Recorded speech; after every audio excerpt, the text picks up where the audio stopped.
எல்லாருமே வந்து விஜயோட கை இருக்கு. ஆனா அதுல தினகரனும் ஓபிஎஸும் கிட்டத்தட்ட திமுக கூடவும் ஒரு மறைமுக ஒப்பந்தத்தில் இருப்பது போல ஒரு தோற்றம் இருக்கு. ஆனால் டிடிவி எல்லா இடங்கள்லையும் வந்துட்டு விஜய் ஒரு பெரிய ஒரு தலைவராகவும் எம்ஜிஆருக்கு அப்புறம் அப்படிங்கிற ஒரு பின்பத்தை வந்துட்டு டிடிவி கட்டமைக்கிறாருங்கிற ஒரு குற்றச்சாட்டு. அது 2 ஆப்ஷன் தான்.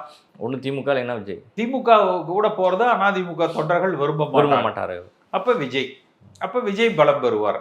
அந்த இடத்துல வந்து 2வது இடத்துக்கான போட்டியா, முதல் இடத்துக்கான போட்டியா, இதெல்லாம் ஒரு அதனாலதான் நீங்க டெல்லியில கூட பார்த்தீங்கன்னா இந்த உச்சநீதிமன்ற தீர்ப்புல மாதாந்திர அறிக்கை கொடுக்கணும்னு போட்டிருக்காங்க.